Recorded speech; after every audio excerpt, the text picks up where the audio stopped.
कृष्ण गोपाल हरे दीन दयाल हरे कृष्ण गोपाल हरे दीन दयाल हरे कृष्ण गोपाल हरे दीन दयाल कृष्ण गोपाल हरे दीन दयाल हरे कृष्ण गोपाल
मज नाही प्रेमाचा सौरसू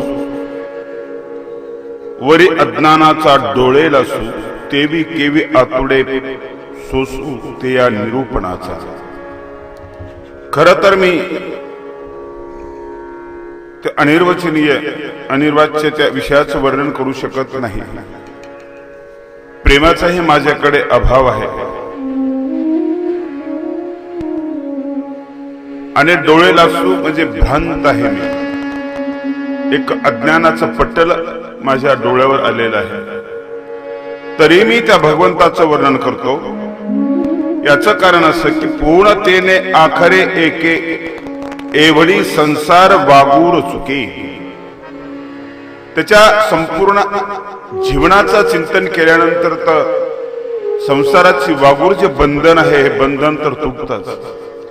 एखाद्या अध्यायाचं चिंतन केलं, एखाद्या प्रसंगाचं चिंतन केलं किंवा सगळे प्रसंग वजा करून फक्त नामाचं चिंतन केलं तरी वागूर चुकते. एवढंच नाही तर एक अक्षराचा जरी आपण उल्लेख केला, एका अक्षराचं आपण जरी चिंतन केलं तरी आपलं बंधन तुटतं. संसार भवसंसारातून आपण पार होऊ शकतो.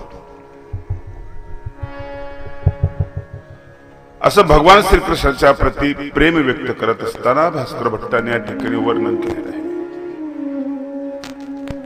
सगळं जग आपल्या 5 दरवाज्यातून आत प्रवेश करत असत.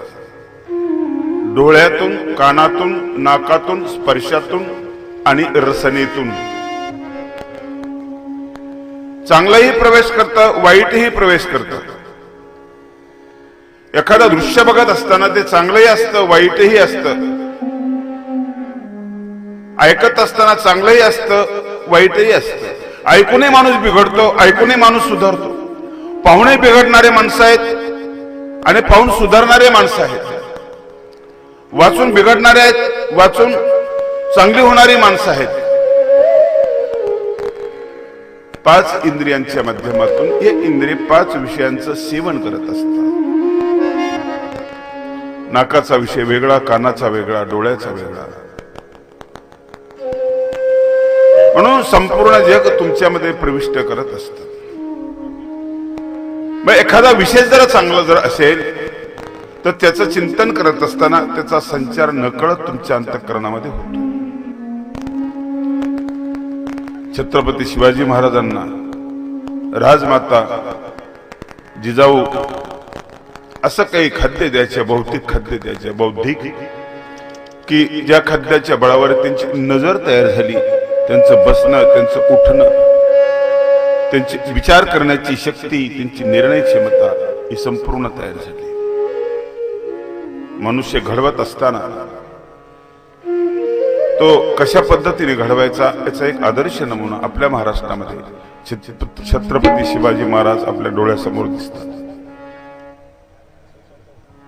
आणि म्हणून हे संस्कार टाकणं हे अत्यंत मोलाचं आणि महत्वाचं आहे. ते सुद्धा शब्दातून प्रकट होत नाही. शब्दातून ज्ञान जन्माला येईल, परंतु संस्कार शब्दातून नाही जन्माला येत, ते कृतीतून झिरपतात, कृतीतून प्रकट होत असतात. म्हणून घरातला मुलगा काही गोष्टी तुमच्या शब्दातून शिकतो, आत्मसात करतो, काही गोष्टी तुमच्या वागण्यातून त्याचं अनुकरण करत असतो. तुम्हाला कोणाचा मोबाईल आला आणि त्या बाळाच्या समोर तुम्ही तो मोबाईल उचलला आणि मोबाईलवर तुम्हाला विचारलं गेलं की तुम्ही कुठे आहात, आणि ज्यावेळेस सांगता की मी घरी नाही बाबा, मी बाहेर गावी आहे, हे त्या मुलाने ऐकलं आणि तो शिकला. त्याला तुम्ही सांगितलं नाही, पण खोटं बोलायचं असतंय तुम्ही त्याला शिकवलं. सिगारेट ओढत असताना तुम्ही प्रवचन नाही दिलं त्याच्यासमोर प्रवचन, पण ओढत असताना तुमच्या कृतीतून तो अनुकरण करायला लागला. तुम्ही जे जे करता, आणि म्हणून मोठ्यांवर जास्त बंधन असतात. यद्ददा चरती श्रेष्ठ सत्तदेवी तरोजन सयत प्रमाणम कृते लोकस्तदनुवर्तते. मोठा काय करतो त्याच्यावर मागचे सगळे अवलंबून असतात. एरवी आपण अनुकरण करणारी माणसं आहोत, आपण सतत नाटकात काम करणारी माणसं आहोत. अनुकरण आणि अनुसरण याच्यामध्ये फार मोठा बदल आहे. अनुसरणारा विचाराचं अधिष्ठान आहे आणि अनुकरणारा फक्त तुम्ही बघता, लोक काय करतात म्हणून तुम्ही करताय. कशासाठी करावं लागतं याचा विचार तुमच्या डोक्यामध्ये नाही, ते करतात म्हणून मी करतोय, परंपरेनं आलेला आहे म्हणून मी करतोय. असंच माझ्या एका कार्यक्रमामध्ये माझं प्रवचन चालू असताना लोकांनी प्रचंड टाळ्या वाजवल्या. मला कळलंच नाही टाळ्या कशामुळे वाजवल्या. मी तर काही तसं बोललो नाही, असं काही चटकदार वाक्य वगैरे असं काही नाही. टाळ्या कशा वाजवल्या निरखून बघितल्यानंतर माझ्या लक्षात आलं की एका कोपऱ्यात तंबाखू मळणाऱ्या माणसाने तिला फटकण्यासाठी असं केलं. सगळ्या लोकांनी टाळ्या वाजवल्या. ही सगळी माणसं अनुकरण करणारी आहे, अनुसरण नाही. 2 शब्दातला फार मोठा, खूप मोठा बदल आहे. अनुसरणाला विचाराचं अधिष्ठान आहे, विचाराची एक बैठक आहे. म्हणून मुलं तुमच्या बोलण्यातून कमी शिकतात, तुमच्या वागण्यातून जास्त शिकतात. आणि वागण्यातून जे शिकतात ना ते इतकं प्रिंट होतं, इतकं पक्क होतं, इतकं कोरीव होतं की ते त्याला ते सोडू शकत नाही. अमीट झालेले हे संस्कार असतात. शिलालेखावरच्या अक्षरासारखे काळ्या पाषाणावरची जी रेष असते असे संस्कार झालेले असतात, पक्के संस्कार झालेले असतात. आणि म्हणून मुलांकडे लक्ष देत असताना त्यांचं जीवन ही एक खूप महत्वाची गोष्ट आहे. त्यांना पैसा तर पाहिजे, प्रतिष्ठा पाहिजे, त्यांना घर पाहिजे, शेती पाहिजे, सगळं पाहिजे. पण हे सगळं पचण्यासाठी, हे सगळं व्यवस्थित चालवण्यासाठी त्यांच्याकडे कौशल्य पाहिजे, त्यांच्याकडे नेतृत्व पाहिजे, त्यांच्याकडे कर्तृत्व पाहिजे. खूप शिकलेला मुलगा असेल, कर्तृत्व कुठलं नसेल, नेतृत्वाचा अभाव असेल, हवेमध्ये तरंगणारा जर असेल. आणि म्हणून श्री चक्रधर स्वामींनी इथला माणूस घडवत असताना एक वेगळी प्रयोगशाळा काढली. लक्षात ठेवा, आपण नेहमी आपलं जगणं 3 स्तरावर आपलं जगणं असतं.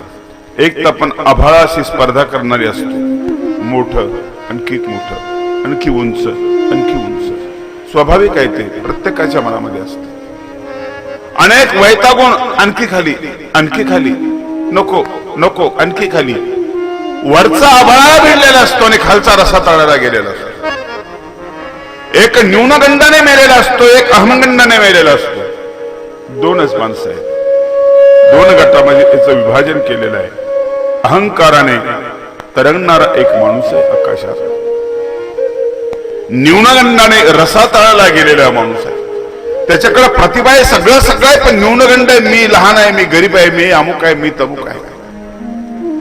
आणि एक न सुद्धा हवेत तरंगणारा माणूस आहे. कृष्णाने या दोघांनाही भूमीवर आणण्याचा प्रयत्न केला. चक्रधर प्रभूंनी या दोघांनाही जमिनीवर आणण्याचा प्रयोग केला. तो करत असताना भगवंताने जी सुरुवात केली, सुरुवातीला 2 माणसं भगवंतांनी महाराष्ट्रामध्ये निवडले. एक आकाशाची स्पर्धा करणारा आणि एक जमिनीच्या रसातळाला गेलेला, पाताळाकडे सरकणारा. एकाच्या हातामध्ये तरवार आहे आणि तो हातामध्ये तरवार घेतली, दरोडे टाकतो, लोकांना लुटतो, असा एक माणूस निवडला. लोकांनी झिडकारलेला, लोकांनी नाकारलेला, अपमानित केलेला, त्याचं तोंड पाहण्याची इच्छा नाही लोकांना, असा एक माणूस निवडला. अनेक असा अहंकारी आहे की तो लोकांना अपमानित करत होता, जखमी करत होता, अभ्यास चांगला, शास्त्र चर्चा करत होता आणि लोकांचे पुस्तक बगले ते घेऊन अहंकाराने हातामध्ये मशाल घेऊन फिरत होता. पायात गवताचे तोडे होते. त्याचं नाव महिमभट्ट, पहिल्याचं नाव नागदेव.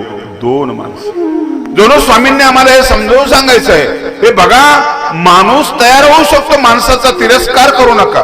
कितीही वाईट माणूस जरी असला ना तर त्याच्यामध्ये एक सुप्त गुण असतात चांगले, ते विकसित करण्याचा प्रयत्न करा. ओसामा बिन लादेन होता वाईट, पण कवी होता तो. एक कवितेची एक नाजूक भावना त्याच्या हृदयामध्ये होती, ती विकसित जर झाली असती तर कदाचित तो कालिदासही झाला असता, पण तो अवसर त्याला मिळालेला नाही. शेतीतल्या गवताने शेतीतल्या जमिनीला व्यापून टाकावं, अशा दुर्गुणाने त्याला व्यापून टाकावं. सद्दाम हुसेन एक चांगला नाटककार होता, त्याच्या नाटकाची किंमत 4000 रुपये. कदाचित तो शिरवाडकरांसारखा झाला असता, आणखी चांगला नाटककार झाला असता. पण त्या गुणाला विकसित करण्यासाठी जी खतपाणी मिळायला पाहिजे ते मिळालं नाही. स्वामींनी 2 माणसाची निवड केली. 2 माणसाची. एक आहे नागदेव आणि दुसरे आहे महिमभट्ट. एक मूर्तिमंत अहंकार आहे आणि एक पूर्ण खचलेला आहे, तिरस्कार भरला लोकांच्या संदर्भामध्ये. तिच्या डोक्यामध्ये तो सारखा फिरतोय. घाबरतात लोक, इथं सोडा, आई घाबरते. 2 माणसांची निवड केली आणि 1-2 भेटीमध्ये दोघांनाही स्वामींनी जमिनीवर आणण्याचा प्रयत्न केला. यांच्यातला पहिले माणूस जागा केला. खूप माणसं आहेत, गर्दीत माणसाच्या माणूस शोधितो मी. माणसं खूप आहेत पण माणूस सापडत नाही, दिसत नाही. माणसं मोडलेले आहेत, माणसं तोडलेले आहेत. माणसं तोडायचं काम करणारी माणसं आहेत, मोडायचं काम करणारी माणसं आहेत. माणूस जोडायचं काम करणारी माणसंच कमी आहे. पशुत्वाचे गुण विकसित करून माणसाने आज जगाला परेशान केलेलं आहे. याने डोंगर नीट ठेवले नाही, नद्या नीट ठेवल्या नाही. ज्या नदीचं पवित्र पाणी आपण प्यायचो तीर्थ म्हणून, तिच्या थेंबाला आपण स्पर्श करू शकत नाही. ना दूध चांगलं भेटत, बाहेर पडताना पाणी घरून घ्यावं लागतं आणि बाहेर पडावं लागतं. तेल चांगलं नाही, कुठल्याच वस्तू चांगलं नाही, विषयामध्ये भेसळ. विष तरी चांगलं कुठे मिळतं? काहीच चांगलं नाही. हे माणसाचं काम नाही, माणसातलं पशुचं काम आहे. आणि आजचा माणूस तर एकदम बधीर झाल्यासारखा माणूस आहे, संवेदनाहीन झालेला माणूस आहे. वाईट घटना घडल्यानंतर त्याच्या संवेदना जागृत व्हायला पाहिजे, तसं होत नाही, होतच राहत. हे त्यांनी गृहीत धरलेलं आहे. आचार्य नागदेव एक वेळ स्वामींचं प्रवचन चालू असतं आणि ह्या प्रवचनामध्ये सगळे तन्मय झालेले असतात. अंतःकरण चंद्रमय झालं, स्वामींचं प्रवचन सुरू आहे. आणखी स्वामींचं स्नान झालेलं नाही. आणि अशा वेळेला बाईसा येते, तगमग सुरू असते तिची. तिला प्रवचनापेक्षा स्वामींची जास्त काळजी आहे. तिथं नंतर ऐकता येईल आपल्याला. स्वामींनी आंघोळ केलेली नाही, 2-3 चक्र मारते, शेवटी राहत नाही. तिला नागदेवाला म्हणते, अरे उठ ना, आंघोळ करायची, स्वामींना स्नान करायचंय, पाण्याचा पत्ता नाही, जा पाणी आण. प्रवचन थांबलं. नागदेवाने हातामध्ये घागर घेतली, निघाला. डोक्यात पूर्ण कचरा होता, चीड आलेली होती. बाई अशीच आहे, तामास आहे, काही कळत नाही याला, विचित्र स्वभावाची. कुठं काय बोलावं कळत नाही. किती चांगलं प्रवचन चालू होतं. डोक्यात पूर्ण कचरा, रस्त्यानं चालत होते. नदीवर गेले, पाणी भरायचं. घागर भरली. घागर भरल्यानंतर गढूळ पाणी आलं परत नदीला वरून. आणि क्षणामध्ये रागदेवाचा विचार बदलला. आपण थोडा उशीर लावला असता तर गढूळ पाणी न्यावं लागलं असतं. तिचंच बरोबर आहे. किती चांगली काळजी घेते. याचा पूर्ण विचारामध्ये बदल झाला नागदेवाच्या. तिचं कौतुक करत आला तो. स्वामींची काळजी ती घेते, आपणच स्वार्थी आहोत. नाही, तिचंच बरोबर आहे. बाईसाजवळ घागर दिली, स्वामीजवळ नागदेव आले, स्वामींना नमस्कार केला. त्यावेळेस स्वामी एकच म्हणाले, नागदेवा तू जाताना चांगला नव्हतास, तू येताना चांगला होता. पण मला तुला जातानाही चांगलं बनवायचं, येतानाही चांगलं बनवायचं. ही एक पारखी नजर असते पालकाकडे. मुलावर लक्ष ठेवणं, तो जाताना कसा आहे, येताना कसा आहे, तो बोलताना कसा आहे, तो पाहताना कसा आहे. बोलताना त्याच्याकडे संवाद कौशल्य आहे का, त्याचं व्यक्तिमत्व कसं आहे, त्याची क्रिया प्रक्रिया कशी आहे, त्याची नजर कशी आहे, हे वाचावं लागतं. नजर वाचावं लागतो, चेहरा वाचावा लागतो. शिक्षकापेक्षा घरच्या लोकांचं एक काम असतं, तुमच्या ताब्यात तो जन्म झाल्यापासून असतो. न कळत तो शिकत असतो. त्याला तुम्ही शिकवलं का? आई आली, बाबा गेले, शिकवलं नाही. तो ऐकून ऐकून शिकला. तो असं म्हणणार नाही, आई आला बाबा गेली असं नाही म्हणणार तो. म्हणजे त्याला शिकवलं कोणी? हे क्रियापद त्याला कोणी शिकवले? तुमच्या संवादातून, तुमच्या बोलण्यातून, न कळत. तुम्हाला कळलं नाही की आपण याला शिकवलं, त्याला कळलं नाही की आपण शिकून गेलो. देणाऱ्याला कळलं नाही आपण दिलं, घेणाऱ्याला कळलं नाही आपण घेतलं, तरीही दिल्या घेतलं घेत जात. याला संस्कार म्हणतात. श्री चक्रधर प्रभूंनी नागदेवाची नजर तयार केली. एक नजर असते, लक्षात ठेवा. हे सगळं बनवावं लागतं. पुढे भगवंताचं वर्णन करत असताना भगवंताचं गोकुळ कशा, भगवंताचं राज्य कशा प्रकारचं होतं याचं वर्णन आलेलं आहे. तुमच्या घराकडे तुम्हाला बघायचं, तसं पूर्ण नाही करता आलं तर त्यातला अंश घरामध्ये आणता आला तरी खूप झालं आपल्याला. त्यातला अंश आणता आला तरी. तेया यदुराया चेराणी वे सुखे झाली सदैवे पडप जोडे नीच नवे अष्टभोगासी.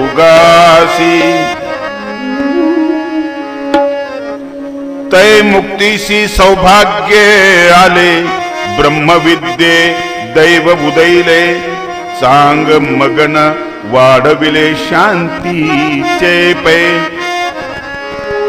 वेगवेगळ्या प्रकारचं वातावरणामध्ये आपण जगत असतो. वातावरण खराब झालं की त्याचा परिणाम आपल्यावर होत असतो, आणि वातावरण चांगलं असलं की सद्गुणांचे एक विकास होतो आणि मग एक वेगळा आनंद येतो. मुक्तीला सौभाग्य आलं म्हणाले. मुक्ती मोकळेपणा, मुक्ती म्हणजे बंध मुक्त अवस्था. श्रीकृष्णाच्या राज्यामध्ये असं कुठलं बंधन नाहीये. प्रत्येक माणूस स्वतंत्र आणि मुक्त जीवन जगणार आहे. ज्याचं कुठल्याही प्रकारचं बंधन नाही असं हे आनंदी जीवन आहे. भगवान कृष्णाच्या ह्या राज्यामध्ये ब्रह्मविद्येला तिचं दैव उदयाला आलेलं आहे. कुठेतरी ती झाकलेली होती, कुठेतरी असुरांच्या कचाट्यामध्ये सापडली होती. संस्कारहीन झालेले माणसं ब्रह्मविद्येचा तिरस्कार करत होते, दुर्लक्ष करत होते, आणि आता तिचं दैव उदयाला आलं. चांग मगन वाढविले शांतीचे पे. आणि शांतीचं जे आहे, शांतीचे मोठेपण जे आहे, हे मोठेपण वाढवलं. तिला बलवान करण्याचा प्रयत्न केला. आज आपण बघतोय की आपल्याकडे सगळं पण शांती आपली कमजोर आहे. कमजोर आहे शांती.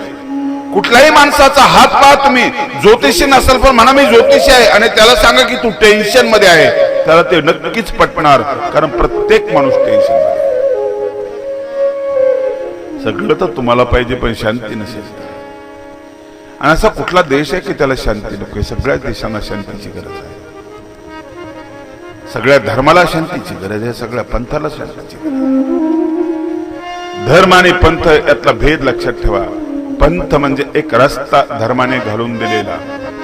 वारकरी महानुभाव हे सगळे हिंदू धर्मातले पंथ आहे. धर्म शब्दाचा अर्थ आहे ध्रुव धातूपासून बनलेला तो शब्द आहे. ध्रुव धार येती, ध्रुव पोष येती. तुमचं पोषण करणारी विचारधारा म्हणजे धर्म.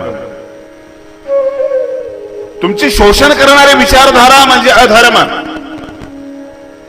तुम्हाला पोषक असलेला आहार धर्म, तुमची प्रकृती बिघडवणारा आहार अधर्म. हा धार्मिक आहार आहे, हा अधार्मिक आहार आहे. तुमचा आचार, तुमचा विचार, तुमचा उच्चार, पसायदान आपण ज्यावेळेस म्हणतो तो धर्म आहे. पण पसायनं म्हणताना तुम्ही कसाय जर झाले तर तो अधर्म आहे. शिवी देता त्यावेळेस तो अधर्म आहे, आणि प्रार्थना करता त्यावेळेस तो धर्म आहे. इतकं सोपं आहे पाठ. पोषण करणारी विचारधारा एकाच पंथाची असेल असे नाही, अनेक पंथाची आहे. म्हणून चांगुलपणाचा मागता एकाच संप्रदायाने घेतला असा नाहीये, सगळ्याच संप्रदायाने घेतलेला आहे. कदाचित कुठल्याच संप्रदायाचा नसलेल्या माणसाकडे सुद्धा तो आहे. चौकटीत बघण्याची दृष्टी जी आहे ना ही बंद करून टाका. थोडस विकसित करा स्वतःला, असं विस्तारित करा. जग खूप मोठं आहे, आपण आपल्या मापाने विचार नाही करायचा. देव मानणारा माणूसही धार्मिक आहे, देव न मानणारा माणूसही धार्मिक आहे. गाडगे बाबा तर देव मानत नव्हते. पंढरपूरला जायचे यात्रेला, पण कधी मंदिरात गेले नाही, फक्त झाडायला जायचे. एक दिवशी मंदिराच्या समोर गेले, विठ्ठलाच्या समोर उभं राहिल्यानंतर त्यांनी एक प्रश्न विचारला. नमस्कार नाही केला. का रे बा, किती वर्षापासून उभा राहिला असतो, कमरेवर हात ठेवून, जरा झाडू लागायला मदत करणार, चल ना माझ्यासोबत ये. काय ताकद आहे या वाक्यामध्ये. एका पारड्यामध्ये अभंग टाकावेत आणि एका पारड्यामध्ये हे वाक्य टाकावं, असा प्रश्न तर कधी केलाच नाही कुणीच नाही प्रश्न केला. झाडणं म्हणजे स्वच्छ करणं, झाडणं म्हणजे सुंदर करणं, आणि सुंदर हे परमेश्वर आहे का? परमेश्वर सुंदर आहे, तो सत्य आहे, तो शिव आहे. सत्यम शिवम सुंदरा, सत्यम शिवम सुंदरा, सत्यम शिवम सुंदरा,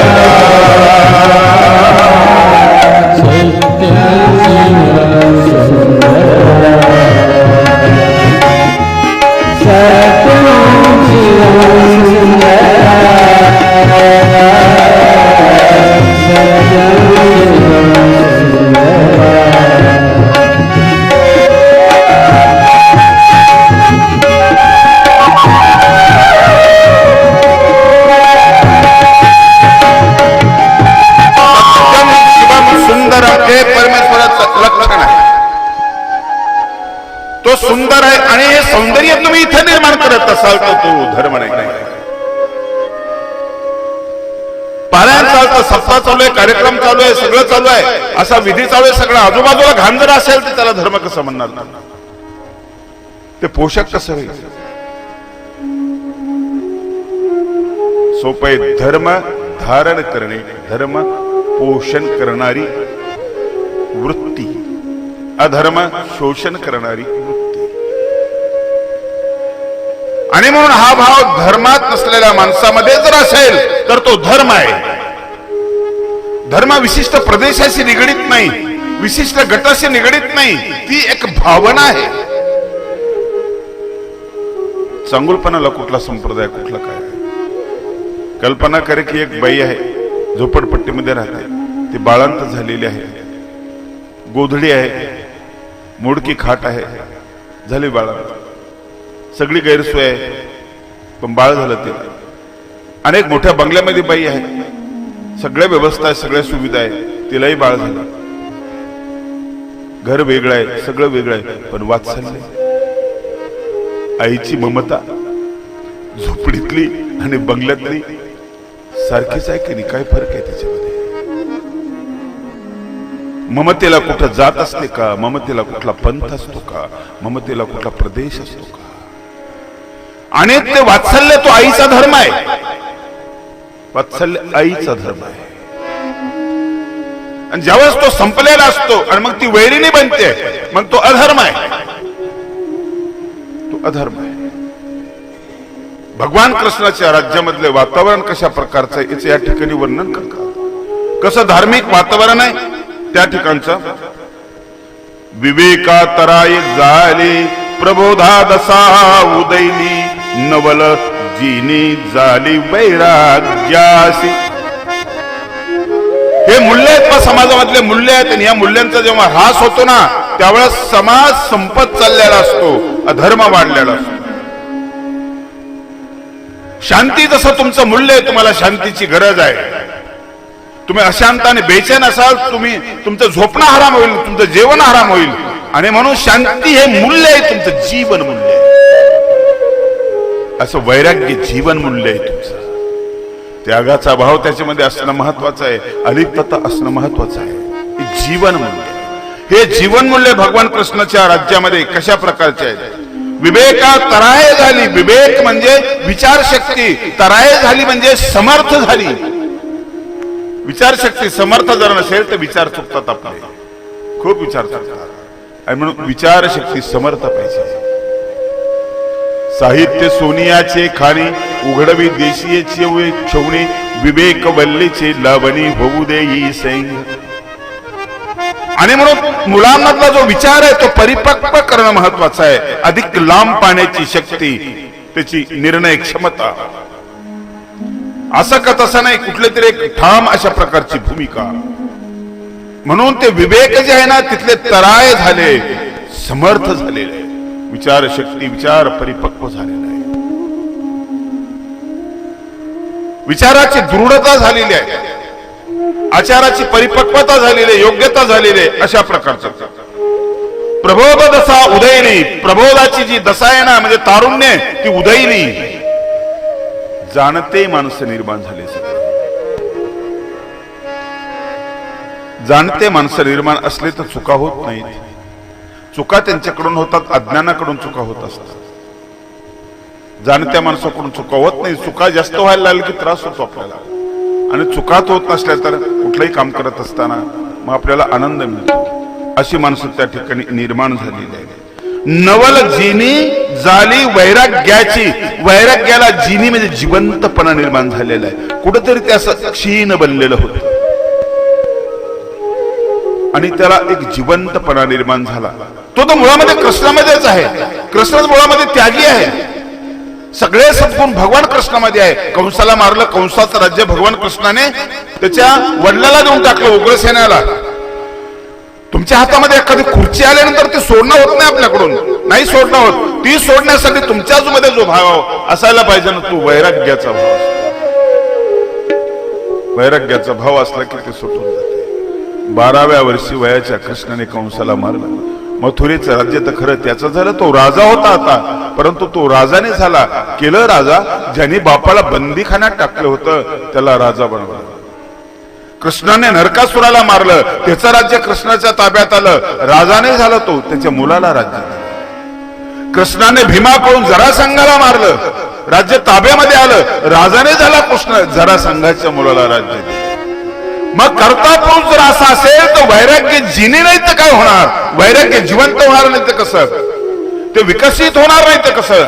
करत्या माणसाचं जर असं वर्तन असलं, असा आचार जर असेल, तर मागे चालणारा, अनुकरण करणारा जो माणूस आहे तो त्या पद्धतीने जाईल की काय. ते द्वारकेचं वर्णन करत असताना रुक्मिणी स्वयंवरामध्ये वर्णन आलेलं आहे. म्हणाले सोन्याची द्वारका.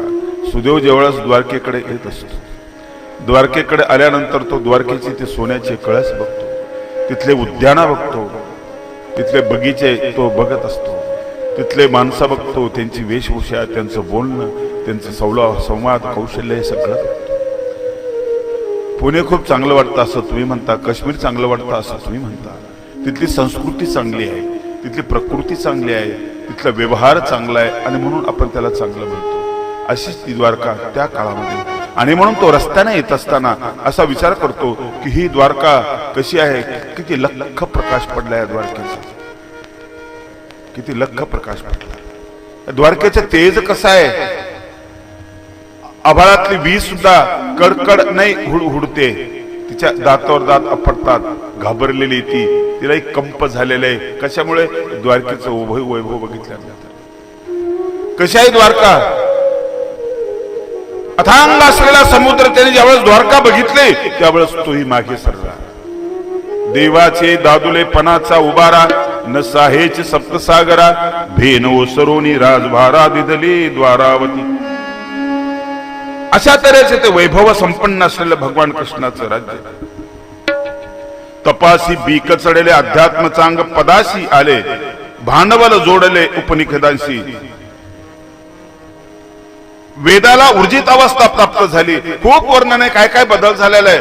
धार्मिकता वाढलेली आहे, व्यवहार चांगला झालेला आहे, बोलण्यामध्ये फरक पडलेला आहे. हा सगळा बदल भगवान कृष्णाच्या राज्यामध्ये झालेला आहे. हे आपल्या घरात थोडंसं आलं पाहिजे. आपल्या घरात या गोष्टीची गरज आहे. वस्तू तर आपल्या घरामध्ये खूप याची आपल्याला गरज आहे. आणि यासाठी जो विवेक आहे तो विवेक महत्वाचा आहे. तुकोबांनी सुद्धा अभंगात म्हटलंय, क्षणोक्षणी हाची करावा विचार, क्षणोक्षणी हाची करावा विचार, क्षणोक्षणी हाची करावा विचार, क्षणोक्षणी हाची करावा विचार. तरावया पार भव सिंधू, तरावया पार भव सिंधू, तरावया पार भव सिंधू, तरावया पार भव सिंधू. नाशिवंत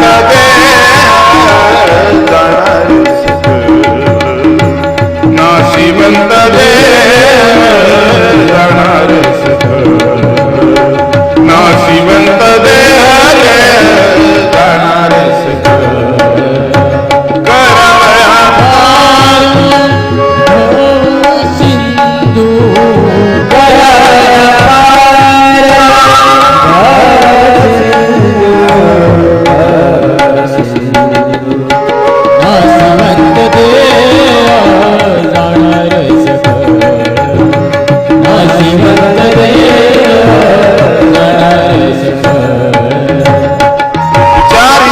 महत्वाची आहे.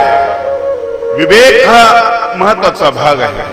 म्हणून तर ज्ञानाचं चिंतन, ज्ञानाचा अभ्यास. बाबासाहेब आंबेडकर सुद्धा म्हणाले, शिकाळ संघटित व्हाने लढाई. 3 वाक्य खूप महत्वाचे आहे. आपल्या समाजाचं उत्थान करण्यासाठी त्यांनी हे जे 3 वाक्य वापरले खूप महत्वाचे आहे. न शिकलेला माणूस संघटित होऊ शकत नाही, संघटित झाला तरी होऊ काही फायदा नाही. त्यांना कुठली दिशा नसते, कुठलं धोरण नसतं, कुठलं नियोजन नसतं. म्हणून संघटित होण्यास अगोदर तुमच्याकडे विवेक महत्वाचा आहे. विवेक तुमच्याकडे संघटित तुम्ही झालेला आहे तरच तुम्हाला लढता येईल. तर लढण्यासाठी तुमच्याकडे संघटना महत्वाची आहे. एखाद्याला बुक्की मारायची ती संघटना महत्वाची आहे. अशाना बुक्की नाही मारू शकतो तुम्ही. संघटना महत्वाची आहे. कुठं मारायची यासाठी विवेक महत्वाचा आहे. 3 गोष्टी महत्वाच्या आहेत. आम्हाला विवेक दिलेला आहे. आम्हाला वेद उपनिषदाने विवेक दिलेला आहे. या सर्व ग्रंथांनी वेदा पहाळी झाली, विज्ञाने भली थोरावली. वेदा पहाळी झाली, आता प्रसिद्ध झालेले वेदाला. भगवान कृष्णाच्या या राज्यामध्ये तो सुंदर अशा प्रकारचं वातावरण आहे. सगळीकडे आनंदी आनंद आहे. आणि म्हणून त्या ओळीमध्ये एका ओळीत ते सांगतात, ऐसे राणीव भले करू जाणे तो वनमाळी, जिया सर्व सुखाची दिवाळी झाली चराचरास. ही नभाळी हे नवम नवम तनु मधुरम तथापि, तो वनमाळीच करू जाणतो आणि या चराचराला त्यांनी सर्व सुखाची दिवाळी केली. आता हा शब्द गोड आहे पहा, सर्व सुखाची दिवाळी. सुख शब्द आपल्याला माहिती आहे, पण सर्व सुख कुठे माहिती आहे? पण सर्व सुख आहे की नाही? तुम्ही टीव्ही पाहता, चांगला कार्यक्रम एखादा, त्यावेळेस डोळ्याचं सुख एक सुख झालं. तुम्ही चांगलं गाणं ऐकता त्यावेळेस ते कानाचं सुख, कानातून मिळणारं 2 सुख झाले. तुम्ही चांगल्या एखाद्या वस्तूला स्पर्श करता, बाळाला स्पर्श करता, तुमच्या आईच्या पायाला, वडिलांच्या, गुरुच्या पायाला स्पर्श करता, स्पर्शातून मिळणारं हे जे सुख आहे हे एक सुख झालं. जेवण करत असताना चवदार पदार्थ तुम्ही खाता, गोड आवडतो गोड तुम्ही खाता, त्यावेळेस ते जिभेतून मिळणार एक सुख आहे, एक मनाचं सुख आहे. हे सगळ्या प्रकारची सुख सगळीकडे उपलब्ध होतील असं नाही. तुम्ही कोणाच्या घरी जेवायला गेल्यानंतर तुम्ही जेवायला बसले आणि जेवायला बसल्यानंतर तुम्हाला जेवायला पदार्थ चांगले असतील, पर वाढत असताना तिरस्काराच्या भावनेने जर तुम्हाला वाढलं तर तुम्हाला कुठे सुख? फक्त पदार्थ आपलं सुख देईल, ते बेईमानी करणार नाही. भजे भज्यासारखे लागतील, कुरडे पापड त्याच्यासारखे लागतील, परंतु ते खाण्यासाठी मनाचं सुख कुठे तुमच्याकडे? तुमचं पोट तर भरेल, पण तुमचं मन नाही भरणार, नाही भरणार. एखादी वस्तू दिसायला सुंदर आहे, परंतु तिला हाताळायचं कसं? ती वापरायला व्यवस्थित नाही. तुम्हाला श्रीखंड आवडतो, श्रीखंड तुम्ही खाता तुमच्या कपड्याला डाग पडला, तुम्ही नाराज झाले, पडला तुमच्याच कपड्याला डाग, तुमच्याकडूनच पडला, तुम्हालाच आवडलेला होता, पण थोडस सुख मिळालं, थोडस दुःखही मिळालं. संपूर्ण सुख कुठे तुम्हाला मिळालं? सगळं सुख तर कुणालाच नाही. आजही आपण बघतो की सगळं सुख कुणालाच नाही. कुठली तरी उणीव आहे, कुठली तरी कमतरता आहे. सुखाच्या कल्पनाच आपल्या विचित्र आहेत, फार विचित्र कल्पना. एक बाई तिच्या मैत्रिणीला भेटायला जाते, 20 वर्षानंतर तिची भेट होते. लग्न झालं, माहिती असतं कुठं दिलं, पण गेली भेटीला ती झोपडपट्टीमध्ये असते. तिचा मालक गरीब आहे, अगदी गरीब आहे, माती काम करत असतो. गेले मैत्रिणीची भेटीला, योगायोग असं काही ती फार श्रीमंत आहे, 2-3 मजली बिल्डिंग आहे तिची, साहेब आहेत मोठे, मालक तिचे. गेली घरात, गेली बसल्या, गप्पा, चहा वगैरे झाला. कशी आहेस तू? चांगली आहे. काय करतात तुझे मिस्टर? काही नाही, माती काम करतात. आणि घर ग तुझं झोपडी आहे. आणि हा सगळा बंगला तुझा? हो. वरचा? तो पण. त्याच्या वरचा? तो पण. अय्या, इतका मोठं घर तुझं. आता खाली गाड्या उभ्या आहे, त्या 2-3 गाड्या माझ्याच आहेत. तिला झोपडीच्या सुखाची जी मजा वाटत होती ती संपून गेली. तिच्याकडे बघितलं आणि दुःख जन्माला आलं तिच्यामध्ये. किती छान आहे ग तुझं, खूपच चांगलं आहे. तिचा चेहरा बघितला, ते बंगल्यातली तिची मैत्रीण होती, ती हुशार होती, तिने बघितलं. हे सगळं बघितल्यानंतर हिला आनंद तर झाला, माझ्याबद्दल बरं तर वाटलं, पण स्वतःची उणीव वाटायला लागली आणि जे तिला सुख होतं तेही गायब होऊन गेलं. नाराज झाली ती. नाही, मी हिचं दुःख कमी करणार, हिला मी पूर्वस्थितीवर नेणार. गप्पा गोष्टी झाल्या थोड्याशा, नंतर ते सांगायला लागली, अगं हे सगळं दिसतंय ना तुला, आहे बंगला आहे, गाड्या आहे, सगळं आहे, माझे मिस्टरही चांगले आहेत आणि मोठ्या हुद्द्यावर आहेत, ते क्लास 1 ऑफिसर आहेत. कुठे भेटतात मला महिन्यानंतर 2 महिन्यानंतर कुठेतरी भेट होते 5-10 मिनिटाची सारखी धावपळ असते कुणाचं बोलणं वगैरे असं काही आहे काय नाही असं काही नाही सुख दुःखाचं कधी संवाद नाही काही नाही तुझं ते म्हणाले मग माझे मिस्टर चांगले दररोज मला भेटतात बोलतात डोकं दुखायला लागलं ना तर झेंडूबाम चोळून देतात माझ्या डोक्याला हातानाच चोळून देतात माती काम करतात थकून येतात आणि आल्या आल्या मला विचारतात जेवलीस का तू बरी आहे ना तुझी तब्येत तिच्या पतीचं वर्णन ऐकून हिचा माती काम करणारा पती बरा वाटायला आणि तू बंगला दिसतो ना तुला अगं हे सगळं लोन घेतलेलं आहे कर्जावर झालेलं आहे बँक कधी ताब्यात घेईल सांगता येत नाही काही सांगता भरोसा नाही त्याचा बंगलाही तिच्या डोक्यातून काढून टाकला गाड्या उभ्याच आहेत आता बघितल्यानंतर उभ्याच आहे डिझेल नाही पैशाची अडचण आहे फार मोठी अडचण आहे मालक कधी भेटतो गो महिन्यातून 2 काही जीवन आहे का माझं ती म्हटले जाते मी त्यांना भूक लागली अशी स्वयंपाक करून ठेवला मी आता घेऊन जाते शिदुरी पूर्ण चेहरा तिनं तिचं वाचला ती पूर्व स्थितीला आलेली मिळालं काय तिला काहीच मिळालं नाही पण तिचं जे सुख होतं ते गायब झालं होतं काहीतरी पाहून ते गायब झालेलं होतं आणि ही अशी हुशारबाईंनी पुन्हा आणखी तिची पुनर्स्थापना केली त्या सुखाची पुनर्स्थापना करून आहे त्या अवस्थेमध्ये असूयातून माणूस म्हणजे दुसऱ्याचं सुख पाहून जास्त माणूस दुःखी होतो स्वतःच्या दुःखाने फार कमी दुःखी होतो 99% माणूस दुःखी आहे ना याचं कारण की दुसऱ्याचं सुख पाहून हा दुःखी आहे साधं उदाहरण तुम्हाला मी सांगतो टीव्ही खराब झाला पिंट्या जाय काकूचा टीव्ही कसा आहे बघ बरं जाऊन येतो पळत तो काकूचा टीव्ही आपल्यापेक्षा चांगला आहे वाईट वाटतं ना आपल्याला तो जर म्हटलं की नाही काकूचा असाच खराब आहे बरं वाटतं ना आपल्याला सगळे एकदाच मिळवतो काही हरकत नाही पण आपण एकटे मारायचं बाकीच्या नाही ही जी एक सुखाची जी धारणा आहे ही धारणा भगवान कृष्णाने हे सगळं बदलून टाकलेलं आहे आणि म्हणून त्या समाजाला सर्व सुख दिलेलं आहे सर्व सुख आणि म्हणून संत या अभंगात सांगतात सर्व सुख ल्यालो सर्व अलंकार सर्व सुख ल्यालो सर्व अलंकार सर्व सुख ल्यालो सर्व अलंकार आनंदे निर्भर डुलत असो काहीच नाही त्यांच्याकडे कुठलंच काही नाही पण म्हणतात सर्व सुख ल्यालो एक सुख नाही सर्व सुख आम्ही घेतलेले आहे सर्व अलंकार आनंद निर्भर डुलत असो आम्ही आनंदामध्ये डुलतो मस्त आहोत आम्ही मजेमध्ये आणि तो आनंद त्यांच्या चेहऱ्यावर प्रकट झाल्याचं आपल्याला दिसत म्हणून तर आपण मी तुम्हाला सांगितलं की चेहरे आपण आपल्या घरामध्ये कोणते लावतो विवेकानंदाचा गांधीजीचा लावतो गाडगेबाबांचा लावतो तुकडोजीचा लावतो तुकोबांचा लावतो ज्ञानेश्वरांचा लावतो कारण हे देखणे ते पाहण्यासारखे आहेत नाही आणखी ते जगतायत ते विचार आपल्याला मिळतायत त्यांच्याकडून एक तेजस्विता निस्वार्थता त्यांच्या चेहऱ्यावर आहे हे आपल्या लक्षात हा एक महत्वाचा भाग आहे चेहरा स्वतःच बनवलेली ही माणसं स्वतःच्या चेहऱ्याने बनवलेला आहे श्रीरामाचा चेहरा बनवलेला आहे त्यांनी बनवला चेहरा उदास अवस्थेत चांगलाच आहे वाईट अवस्थेत ते चांगलाच आहे चांगल्या अवस्थेत ते चांगला तसाच आहे कुठलाच बदल नाही आपल्याला हेलकावे भेटतात सतत आपला चेहरा सारखा बदलत राहतो आणि म्हणून सगळ्या दृष्टिकोनातून सुख त्या राज्यामध्ये निर्माण झालेलं आहे सगळ्या दृष्टीने सुख निर्माण झालं आणि ह्या सुखाला एक दृष्ट लागावी अशा प्रकारची घटना घडून गेलेली द्वारके त्या राज्यामध्ये भगवान कृष्णाच्या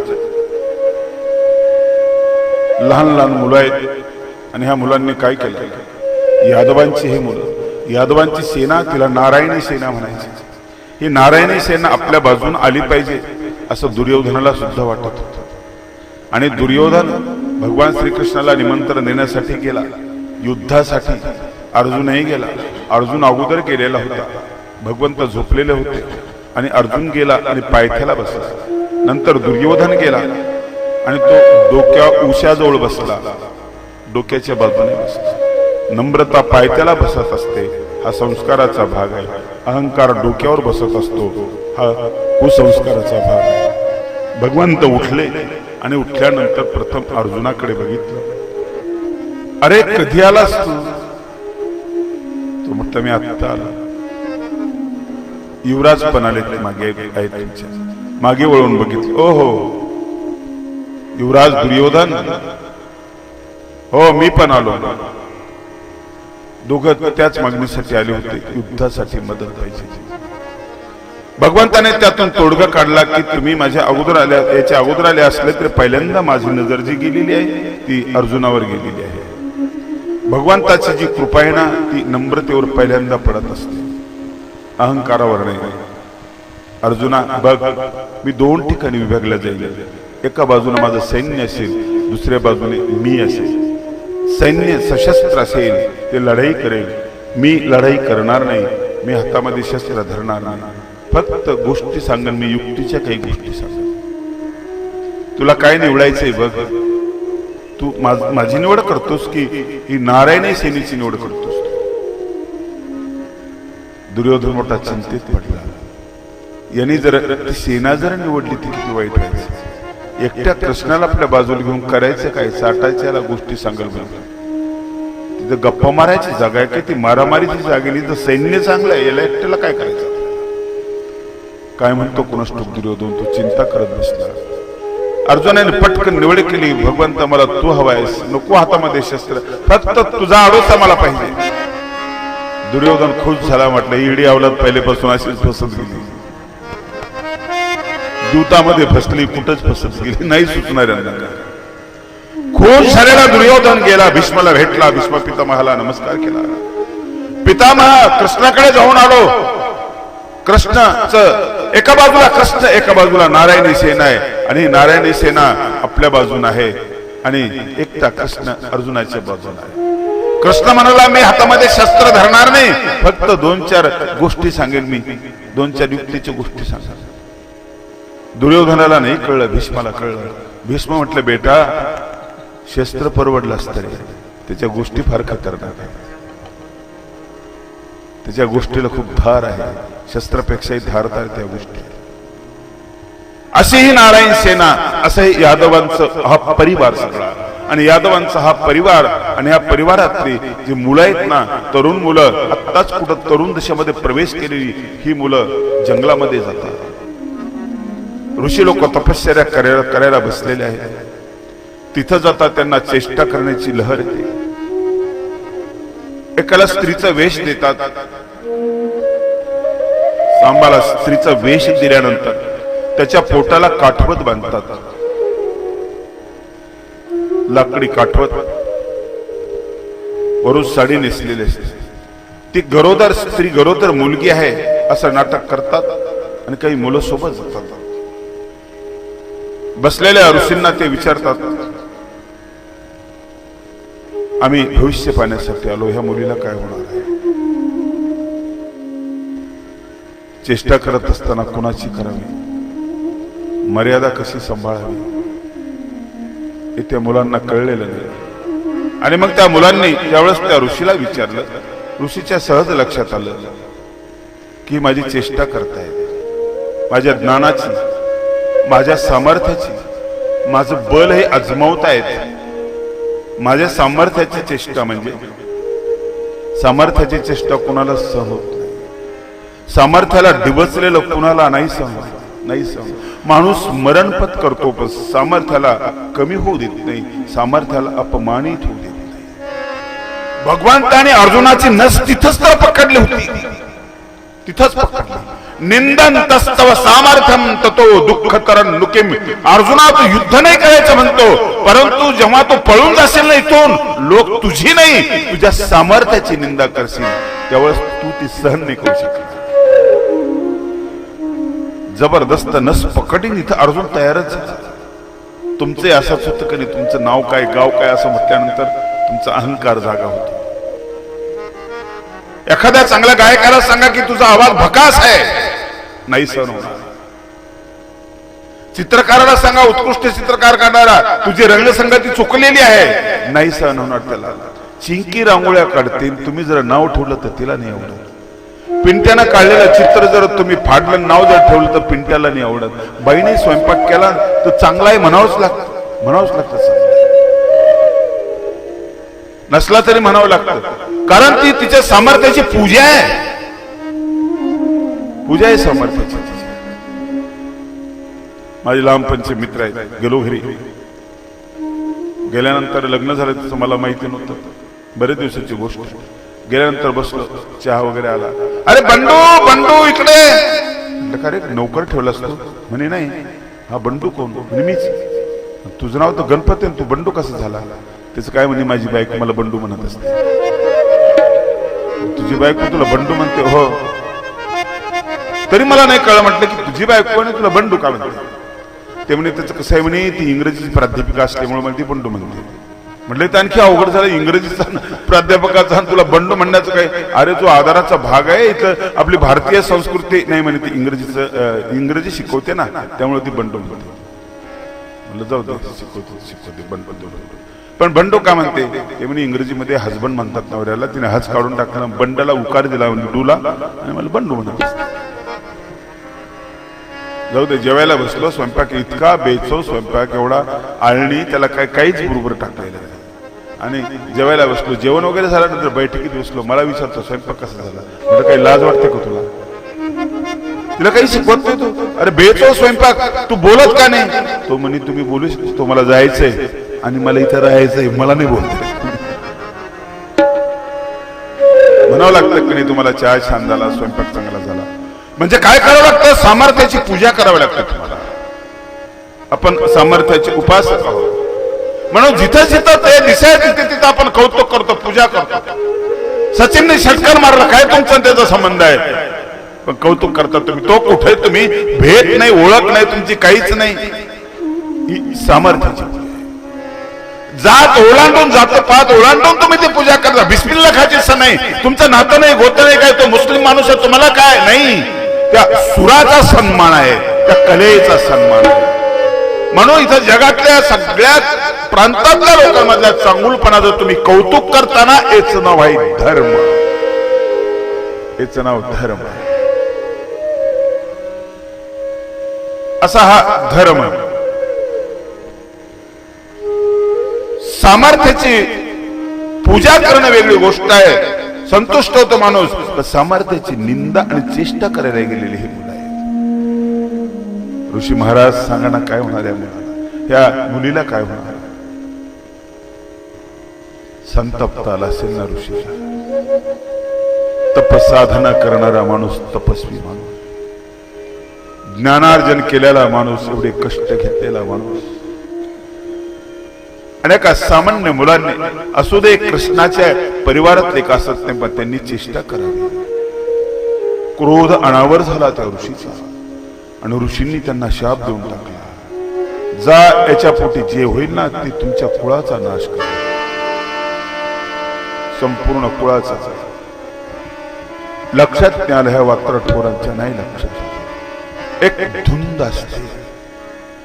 लक्षात ठेवा, अपघाताचे 4 ठिकाण आहेत. अपघाताचे मनुष्य जीवनाचा अपघात.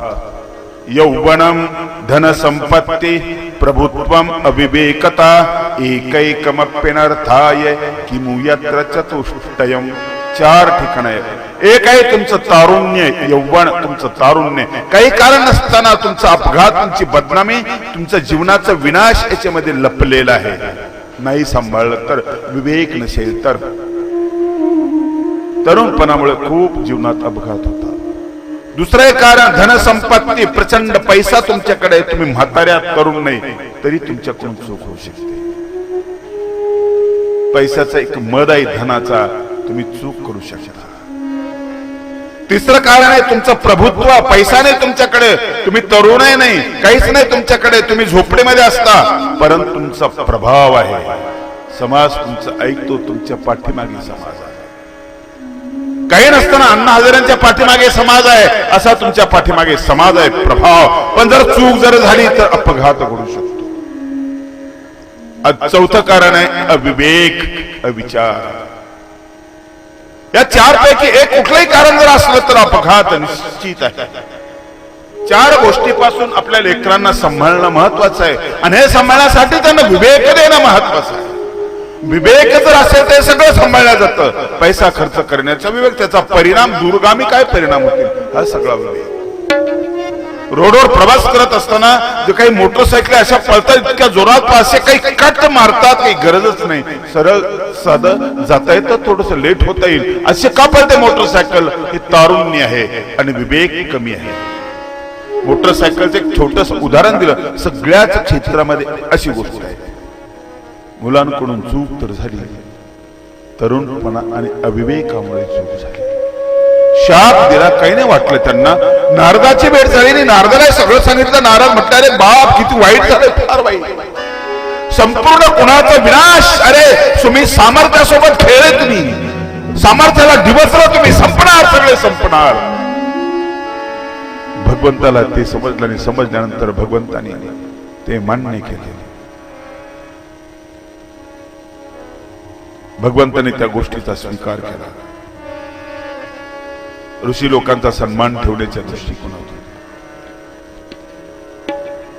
ज्या देवतेचे ते उपासक आहेत त्या देवतेची किंमत ठेवण्याच्या दृष्टिकोनातून भगवंताने ते मान्य केलं आणि स्वीकार केला. शेवटचे दिवस, शेवटची अवस्था, केवढं मोठं कर्तृत्व भगवंताचं, कृष्णाचं.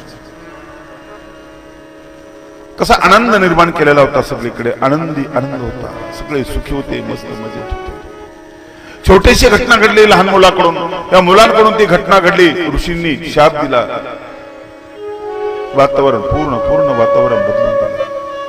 कुठे तो युद्धभूमीमध्ये उभा राहणारा कृष्ण, भगवद्गीतेचं निरूपण करणारा कृष्ण, आपल्या सुंदर बासरीने एक नाद ब्रह्म निर्माण करणारा कृष्ण,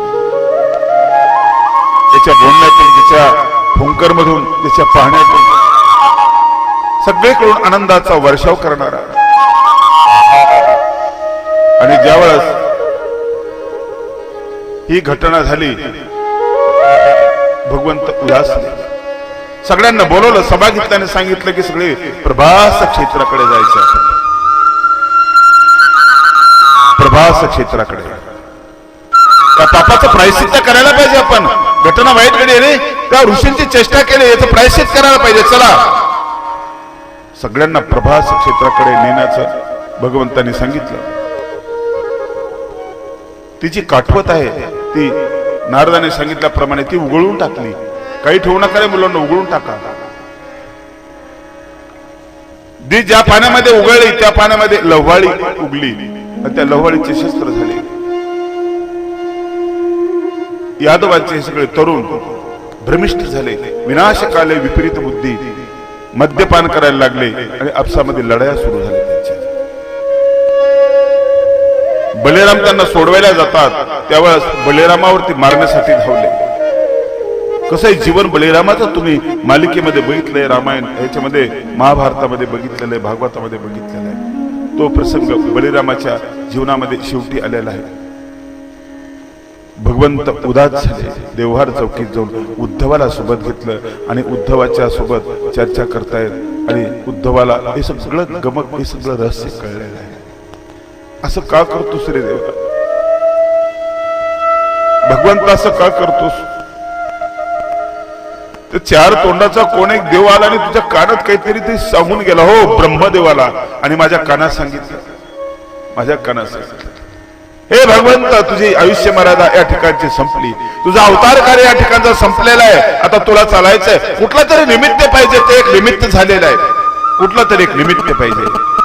मी 7 दिवसाचा अवधी मागितलेला आहे आणि या 7 दिवसाच्या अवधीमध्ये मला हे सगळं आटोपायला पाहिजे, मला जायला पाहिजे. माझं कार्य मी पूर्ण केलं, मी ब्रह्मविद्या दिलेलं आहे, मी ज्ञान दिलेलं आहे आणि विस्कटलेली समाजाची घडी मी पुनर्स्थापित केलेली आहे, मला जायला पाहिजे. दुःख एकच वाटतं की मी गेल्यानंतर त्या विरहाच्या अग्नीमध्ये तू कसा राहशील, तू सहन करशील का तो विरह अग्नी? तू माझा वियोग तू सहन करशील का? ज्ञानी माणूस सहन करेल, परंतु प्रेमातला माणूस नाही सहन करणार. तू कसा सहन करशील तो विरह, तो वियोग तू कसा सहन करशील? श्रीरामाचा ज्यावेळेस सीतेशी वियोग झाला त्यावेळेस ते सहन करू शकले नाही, तेही रडत होते, झाडाला कोटरावत होते, झाडाला झोपायला विचारत होते, सांगा रे कोणी सांगा, सीता कुठे गेलेली आहे, माझी जानकी कुठे आहे? वियोग कसा सहन कर, कसा सहन करशील तू? प्रतीक्षा परीक्षा अवघड आहे. प्रतीक्षेचा विरह वेळ जाता जात नाही आपल्याला. आपण वाट पाहत राहतो, प्रिय व्यक्तीची वाट पाहत राहतो. लैला मजनूची कथा मी वाचली. आता ती एक काल्पनिक कथा आहे, अर्थात ते रूपक आहे. भक्त आणि परमेश्वर यांचं नातं समजावून सांगण्यासाठी ते रूपक आहे. ती घडलेली कथा नाही. मध्य प्रदेशमध्ये ते बनवलेलं ते एक रूपक आहे. त्यातला एक प्रसंग असा आहे की लोक सगळे म्हणतात, अरे याला समजावून सांगा कोणीतरी, हा पागल सारखा लैलाच्या मागे पळतो. समजावून सांगतात. एखाद्या संताला सांगतात तुम्ही सांगा, ते समजावून सांगतात, ऐकत नाही. मोठ्या माणसाला सांगतात समजावून, तो ऐकत नाही. मग सगळ्यांनी विनंती केली म्हणतात परमेश्वराला की परमेश्वरा तू तरी याला समजावून सांग. लग्न का झाले नाही का, प्रेमी विवाह का झाले नाही का, इतकं बावळं असतं का कुठेही लैला लैला लैला. मग असं कथा अशी गमतीची ती दंतकथाच आहे. परमेश्वराने मग अवतार घेतला आणि त्याच्या समोर उभे राहिले मजनू समोर आणि त्याला म्हणाले की बाबा असं करायचं असतं. हे सगळं नाशवंत आहे. आता ठीक आहे, सुंदर आहे, आता ठीक आहे, तरुण आहे, पण हे कधीतरी म्हातारं होणार आहे, कधीतरी कुरूप होणार आहे, अमुक तमुक सगळं. आणि मी परमेश्वर आहे, मी तुला समजावून सांगतो. तो म्हणतो तू परमेश्वर आहे म्हणे. हो मी परमेश्वर आहे. खरंच परमेश्वर आहे म्हणे. हो खरंच परमेश्वर आहे. अरे मी ऐकलं की तू असं रूप बदलतो म्हणे. हो मी रूप बदलतो, कुठलंही रूप धारण करू शकतो मी. तो असं म्हटलं तू लैलाचं रूप का धारण करत नाहीस. वियोगामध्ये आणि विरहामध्ये माणसाची काय अवस्था मनस्थिती असते. आचार्य नागदेवांना ज्यावेळेस विरह निर्माण झाला त्यावेळेस ते वेड्यासारखं करायला लागले आणि चक्रधर स्वामी निघून गेले. चक्रधर स्वामींचं नाव घेत घेत फिरू लागले. भिक्षा मागत असताना भिक्षा म्हणून मागत नव्हते, मला चक्रधर द्या म्हणायचे. चक्रधर स्वामी गेले अग देवाचार्यांचा मनी दुःख थोर झाले. चक्रधर स्वामी ते सोडून गेले. नागदेव आचार्यांच्या मनी दुःख थोर झाले. चक्रधर स्वामी